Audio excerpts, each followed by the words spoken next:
Hi, everyone. Welcome to Coffee Time with Masterminds. Today, we are continuing our conversation with motivation. If you've been with us for the last couple of weeks, you know that we've been talking about motivation from all different perspectives, which tells you how broad this topic is. And I promise you something. Today, we're going to walk away with a few nuggets. We're talking about theories of motivation. I promise this is not an academic lecture. We're going to make this fun, but we will walk away knowing or having learned why is this topic so important to leaders and how can we optimize our own motivation and that of others. I am joined here today with my co-hosts Peter Blakely and Rebecca Tuttle. How are you? Good, thank you. Yeah. Rebecca, how Great. are you? I'm great. The snow's melting. I can see some of my grass. I know everyone is talking about that. They're definitely talking about that. And so let's start with what we've been doing the last 2 weeks. So we had a conversation 2 episodes ago where we talked about the neurobiology of motivation, right? This idea that I once thought people were born with it, but there are parts of your brain you can exercise to increase your drive or increase your motivation. Last week, or the last episode, you guys talked about motivation as it relates to measures. Do you want to talk a little bit about that? Yeah, we were talking about how I think a lot of people are afraid of getting measured, and there's a lot of confusion. I think people confuse their individual performance in their job and the results of their programs, and the resulting lack of clarity and confusion makes everybody feel really unmotivated, demotivated. It just, right? Accountability becomes the same as scariness and badness and punishment. So we talked about how we can clarify those things and make measures that are finish lines that are exciting and positive.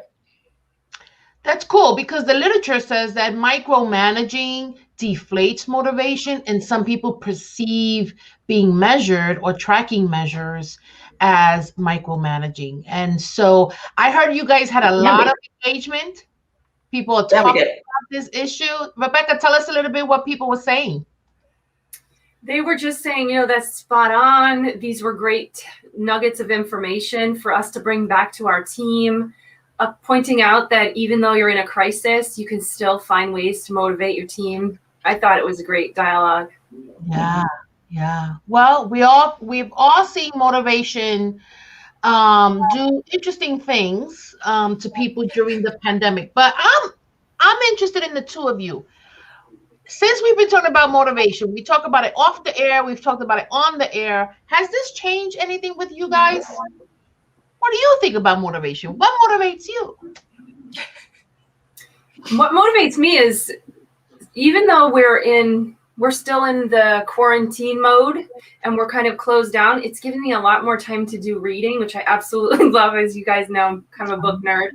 And learning and thinking a lot about how I deliver what I deliver to the world, from my business, as a friend, as a neighbor, and just taking the time to be able to learn more.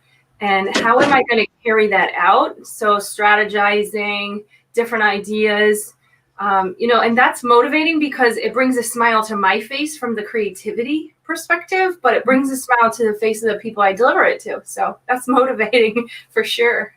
That's cool. We're gonna come back to that when we're talking about the theories. Peter, what do you think about when you think about motivation, or how has things changed for you? I think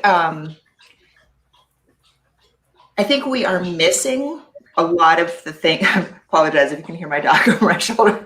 I think we're missing a lot of the things that we thought were keys to motivation. Right? We're not getting face-to-face interaction. We're not getting to be really embedded in programs in the way we were before. And so I think we're learning to be more deliberate about managing and maintaining our motivation. And we're learning to self-regulate a little bit better. You know, I think I've heard of a lot of people who are creating, you know, rituals and routines to make their workday successful without the structure of going to work. So. Yeah. No, totally.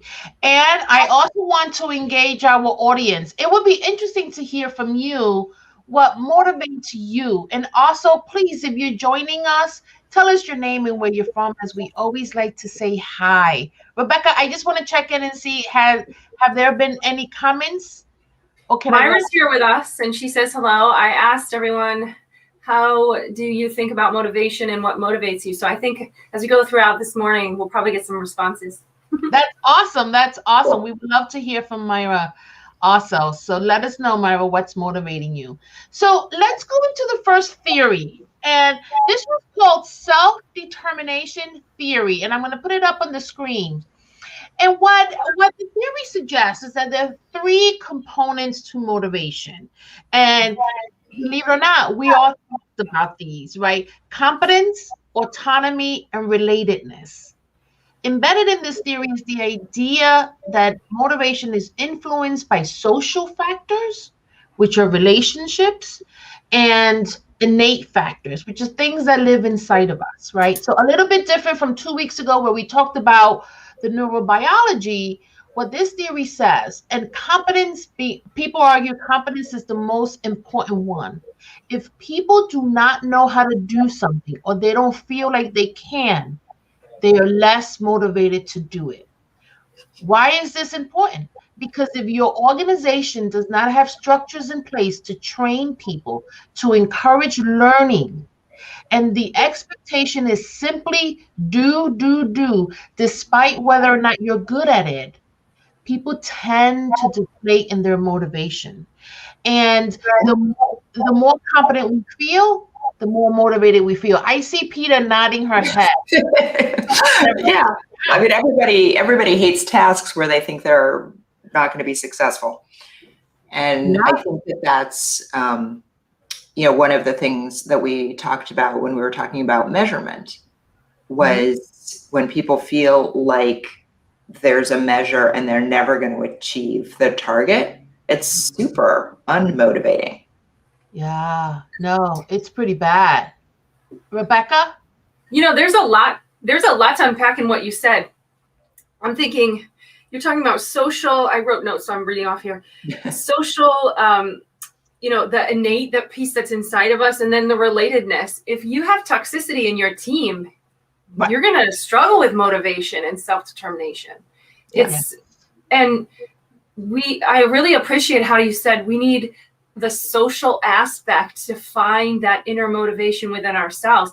It's true what they say, you are a product of your environment. So if your environment is thriving and your environment is motivating, it's more likely that you as the individual part of a team in that environment is going to be more motivated than maybe another team that doesn't have those things in their environment. You're so right. And that's also why goalpost moving is so deflating. You know? Oh yeah. Right. You know, so this comes up a lot. You know, a team will set a target, or a person sets a target, and you know, we're going to do X by the end of the year. And one of 2 things happens. Either they get halfway through the year and they've already achieved the target, which happens a lot. When you set clear targets and make action plans, you know, there's a tendency to overshoot. Or you get to the end of the year and you didn't get there. So a lot of times people ask me, so should we change the target? And I'm always like, no, under no circumstances ever should you change the target. But the worst time to change the target is when you've exceeded it, right? Stop what you're doing, celebrate, tell everybody what a great job they did. Not only did they hit the target, they hit it early, have cake, do a big thing. And now if you want, you can set a bonus target and say, that was so awesome that in the next 3 months, let's do X. But you got to make it super duper clear that this is a bonus, that people hit the target, or they're never going to respond to a target again, you know? I love that. And it does happen a lot. And leaders tend to think, oh, we aim too low. No, you activated motivation so well. Right, exactly. Right. You didn't aim too low. You just That's right. That's right. You planned well and you activated motivation well and you got people rallied around the right indicator. Yeah. So I just want to give a shout out. Actually, aside from those watching us live through our pages, there's a few people watching from PETA's Data Informed Programs group. So welcome. Welcome. Hey, we love data groups. That's great. You know, it's true what they say. If you think about all of these sayings that we hear, right? Surround yourself with people who bring you joy. Surround yourself with people who you want to be like. So, you know, never be the smartest person in the room. There's a reason why we hear these motivating, you know, quotes from people. And what I do is I pay close attention when I'm reading and learning to pull out some of those quotes. And I think, how can I attribute that person's knowledge or that person's motivation to what I do so I can deliver that motivation in the way I deliver things to my audience, right? So, for example, if you're facing grant writing rejection, which we're going to talk about in another motivation series, so I won't go too deep right now, but if you're facing rejection, you can stomp around the office, and I've seen people do this, complaining, how could they not fund us? You know, that was ours. It isn't yours. Gather your minds together, take a closer look at things and figure out what can you do better next time, because everybody wants to get to that end result. And we don't want the goalposts to keep on moving, right? So how can we all get there together without having to change the direction all the time? Because that also is demotivating and chaotic, right? Yeah. Oh. Yeah. Which is what I'm saying. Don't keep moving what did you call it? The goalpost? The goalpost. Yeah. No. And that's another really great reason to be systematic in how you are evaluating your metrics. Have not just a process for evaluating the metrics, but also a cadence. When I use the word cadence, I mean, how often do we look at this? Yeah. And one of the reasons that we all agree in advance on how often we're going to look at a particular measure is it's so nobody gets surprised and there are no gotchas. Right. If we've agreed that we looked at this thing every week or every quarter, then everybody's going to be prepared for the conversation. And they're kind of going to know what's going to happen, which is going to be a pretty formulaic conversation about did we meet the target? What could we do better? We, not you, right? And then the establishment of a new plan, right? No punishment, no reprimands, nothing bad, just a constructive conversation that happens on a schedule. Because that kind of thing is really reassuring for people. Oh, yeah. Can I ask a question? Yeah. So what happens when the motivation is not relatable? If someone is just in such a place that they just can't get there, what do you do? Because they could face like being ostracized by the team, and we don't want that. So what do you do? So the next theory, we talk about that. We will talk about that because that's more organizational motivation. And there are ways to work around that. So, but I did want to mention just in self-determination theory, the reason why I asked the two of you, and I hope our audience continues to ask themselves, is how have you been thinking about motivation? Is I've learned a lot. When I went from working with an organization to going off on my own, I didn't realize how important relationships are to me. And I started missing that instantly. It took me a while to identify that, but I had always worked in a team. And to me, that was just natural. And then one day I wake up and it's just me. And I'm like, oh, this is not what I planned for. So now that I know relationships are important, I am very intentional of bringing them into my work. Hence, our work together, right, was so motivating to me because I get to do this with two other individuals. And we've talked about this. If I had to do this on my own, I would have left probably after week 8 because it's a lot of work, right? But it's a lot of work. Yeah. I value the relationships. And we share it. We share the responsibility, which I think makes a big difference. Yeah. And you create a certain amount of peer pressure to show up. You know, I feel like but there's a possibility that I would miss a week if it was just me, but I'm not going to do that if I know that you are looking for me. So. Yes, yes. I do want to say something because every good researcher also looks at the criticisms, right? And so one of the criticisms from self-determination theory is that it's a very pro-Western philosophy, and that autonomy is something that people seek. We have cultures, a lot of Eastern cultures, where actually collectivism is what is sought after, and that's what's praised. So one of the major critiques is that this is very pro-Western. So let's be mindful that culture also plays a role into this.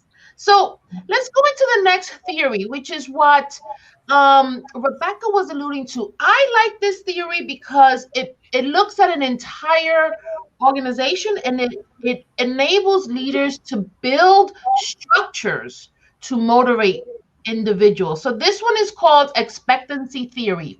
Can I interrupt you? I'm so sorry because I know you're in mid-thought, but Myra has a comment related to what we were talking about. Oh, go ahead. Can we pull it up before we jump to the next? I'm Absolutely. Sorry. No. Oh, sorry. Right. You go. I'll pull it, okay? You pull it. Okay, so she says, aha moments always motivate her. Teachable moments always inspire her, especially when someone says, wow, I didn't know I could do that.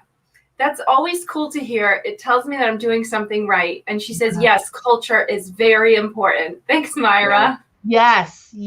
And so motivation ignites our curiosity. So what Myra is doing is igniting that part of someone's brain and makeup. So kudos to you. Okay. Thanks for that. Can I talk about expectancy now? Is it yes. safe? All right. So expectancy theory is really helpful for leaders because it looks at, do you have structures in place in your organization that actually ignites motivation?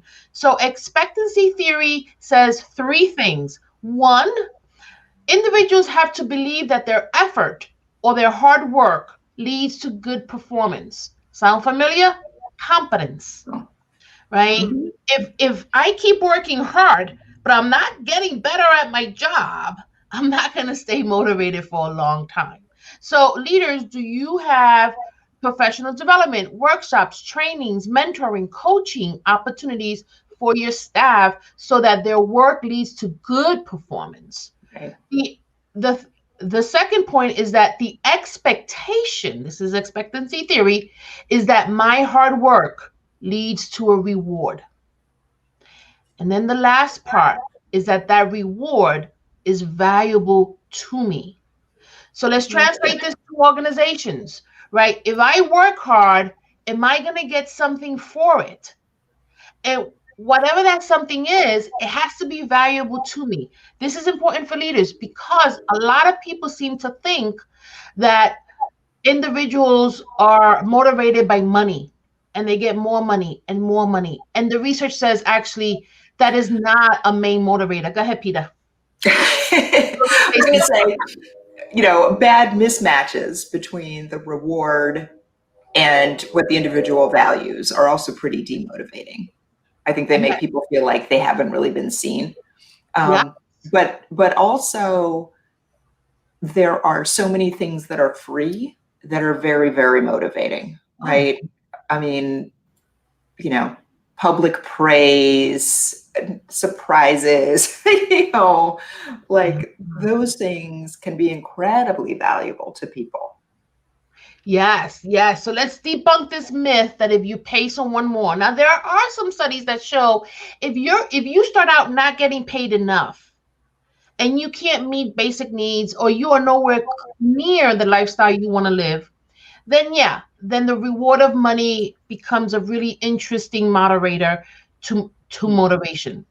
But let's assume we're making an okay salary and we can live on it. Making more money is not always the main motivator. It's what Peter is saying. Recognize me, acknowledge me.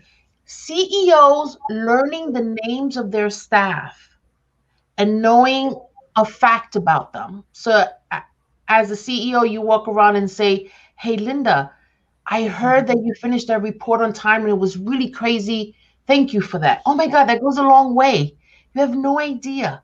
Right. And so Linda, when Linda needs to work again to 10 p.m., not that I'm advocating for that, but if she has to, she might be more likely to do that because she got recognized for it. You know, it's interesting because you had made mention about that importance of professional development. I think it's important to note that professional development is every level. It's skilling up at every level, not just the ones under the CEO and the management. I think when CEOs are unapproachable, sometimes it's out of fear of, I don't really know them, or sometimes it's just I want to be untouchable, but we're not touchy-feely here on Coffee Time, but we like to be approachable, right? We like approachable. And so I think they could learn about ways to balance that and be more approachable with the people in their teams.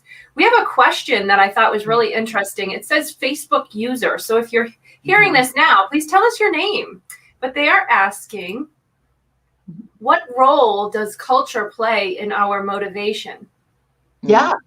So so I'll answer, but I'll be interested in your answers, is one of the ones that we just mentioned, right? Where in some cultures, actually collaboration and being part of a unit is far more important than autonomy, right? So we could be put off by people pleasers, but let's be mindful that if they come from a culture where that is praised and that is rewarded, and now they're in a culture where we want them to be an initiator, a little bit, autonomous, and we're pushing them in that direction. They may not be motivated by that. So understanding what motivates your individual staff is really key. But Peter and Rebecca, what are other cultures? I think that I'm going to pile onto this criticism of the theory. It is very American centric, and that actually people's desire for a sense of belonging is stronger than we tend to recognize, and that people are actually very motivated in a context where they feel that they're a valued member of a team and they have a sense of camaraderie. I hear a lot of people who love their jobs say things like, we're like a family there, So I think sense of belonging is very important, even in a culture where, you're right, we like to make our own choices. Yeah. And we want to have some control over, elements of our work. Yes. So there could be a balance. You're right. Yeah. Rebecca, did you want to add to the culture question? Well, I think a culture has a lot to do with the leadership and the team members. If you see that someone isn't coming along or they're struggling, then a good team, a good culture has a responsibility to bring that person along with you. And if they're really saying, well, that doesn't resonate with me, finding out why. Because we're all in this together isn't just a saying. We're all in this together. And if we're going to come up out of all of this and, be better off, then we all have to come through this together. It's, I love my clients. They are rock star grant writers, right? They have these amazing and incredible ideas. And that's their idea they're bringing to the team. I'm just helping them work it out. And once once our time is done together, a lot of my clients will circle back around with me. And it's because we make them feel like such a part of the team. Like, we want these outcomes to celebrate the organization, but to bring those outcomes to the communities who need them. And that takes everybody to do that work. So my clients are rock stars, just so you know.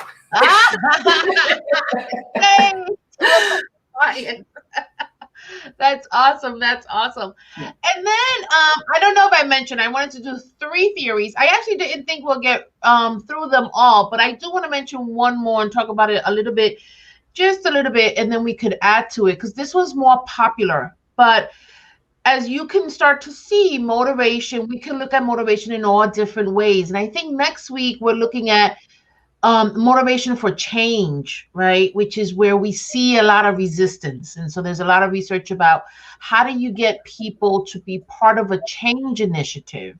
and get through the resistance, right?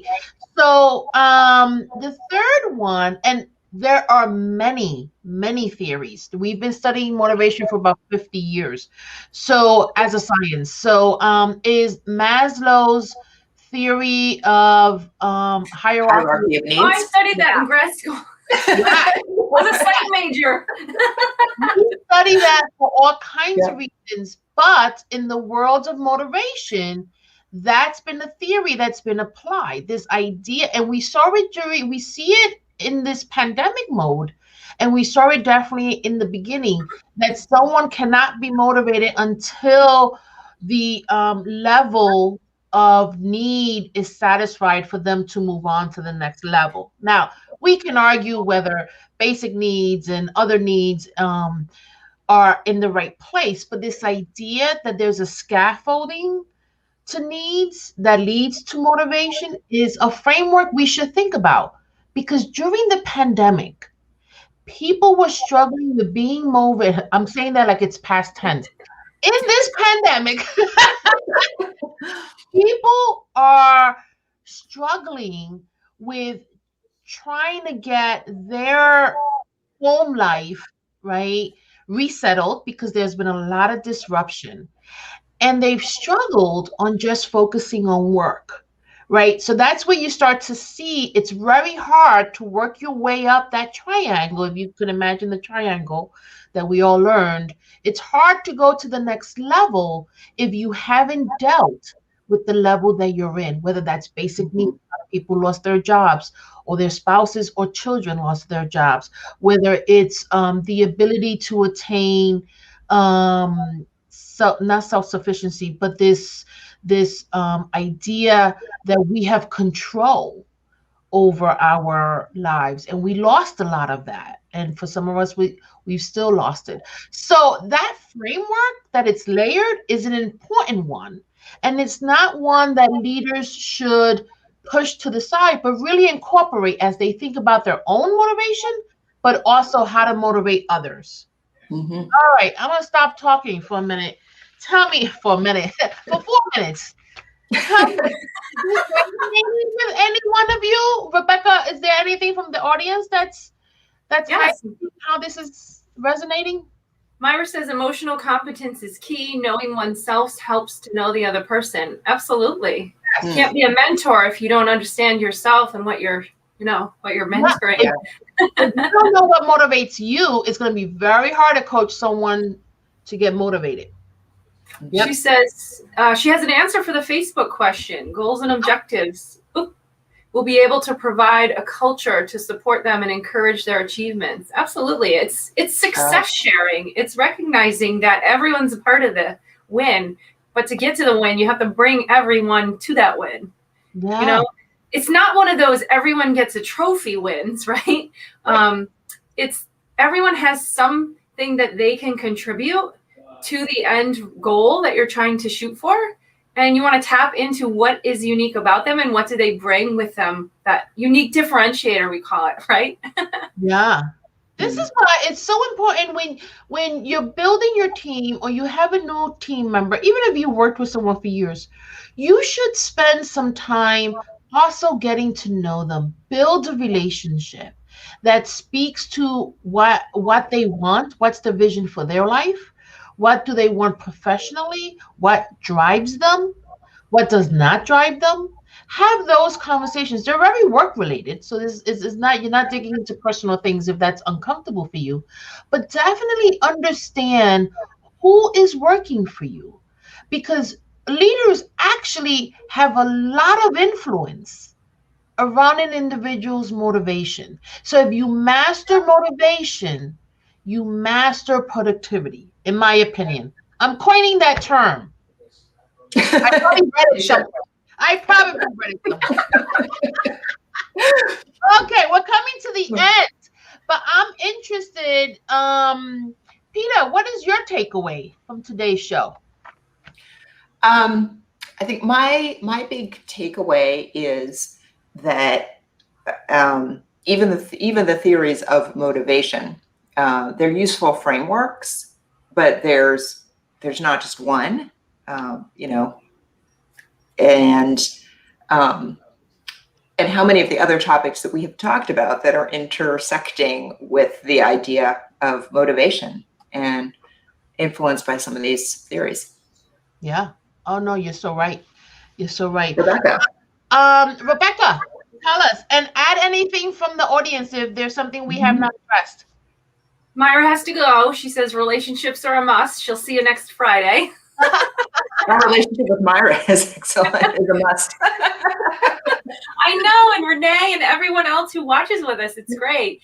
You know, mine is just, I'm going to push back on something that you had said about we feel like we've lost control. I don't think that's a bad thing in every sense of that statement. You're because right. I think what it's taught us, at least what it's taught me, is that a lot of things that I took for granted or were more superficial in nature and the daily grind, they didn't matter so much when we were in that, right? It's given me a new perspective. And I think it gave organizations a new perspective.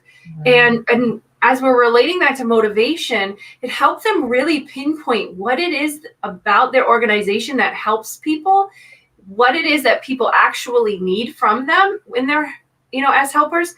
And also, what do they need to do to motivate their staff to the new direction that we're facing? Because there's a great group of people who think, I'll just get my vaccine and we'll just go back to normal. But I don't know that that's the case. So, you know, I say, lean on me if you need motivation. And if I can't help motivate you, then I'll find someone who maybe can, or, you know, figure out why aren't you motivated? We have given a lot of tools today to help people figure out how to get this done, because it's hard. It's very hard. It's hard on top of what's already hard. So thanks for a great show today, Cynthia. I love this topic. Me too. I could talk motivation all day. And one of the things that I've been saying, and my biggest takeaway is, again, building relationships with the people who work with you is so key. And as a leader, your ability to influence the motivation of others is your key to being a great leader. So thank you. And join us next week when we talk about how to motivate staff through change. Take care. Bye.